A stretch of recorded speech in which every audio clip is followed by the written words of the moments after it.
Die Steenbrasdam buite Grabouw is een van 5 damme wat Kaapstad van vars water voorsien. Maar die watervlak van die dam is meer as 30% laer as verlede jaar die tyd. Die Bergrivierdam was 'n jaar gelede propvol en staan nou op 69%. Die situasie is soortgelyk by verskeie ander damme en die vlakke van veral die Wemmershoek en die Voëlvlei-dam word fyn dopgehou. Die Theewaterskloofdam net buite Villiersdorp is een van die groter damme in die Wes-Kaap. Normaalweg is die watervlakke ver bo my kop, maar dit is tans minder as 60% vol. Die stad Kaapstad sê egter, daar is nog geen rede tot kommer nie, maar hy raai inwoners tog aan om water spaarsaam te gebruik.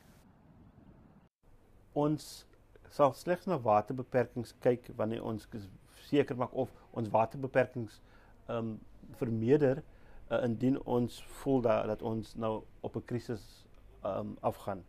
Op hierdie stadium is die 54% genoeg om vir ons deur die volgende somer te neem.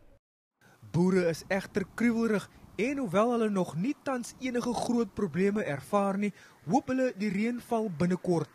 Ons het opvolgreën nou nodig om hierdie gewasse aan die gang te kry. Ons het nou hierdie naweek was daar wydverspreide reën gewees wat goed geval het in sekere areas. Gemiddelde reënval word vir Augustus voorspel, maar dit kan straks nie genoeg wees om damvlakke beduidend te laat styg nie. Die departement van waterwese sê daar is 'n waterskaarste in groot dele van die land en die situasie word noukeurig dopgehou. The dam levels can go up a bit more. The dam levels are run about the 57% when you look at the average for the province. So at the moment we are not in a terrible situation. Intussen steier KwaZulu-Natal al 'n geruime tyd onder 'n voortsleepende droogte en die provinsie is onder groot druk om langtermynoplossings vir waterskaarstes en droogtes te vind. Die Hazelmeerdam is byvoorbeeld net 26% vol.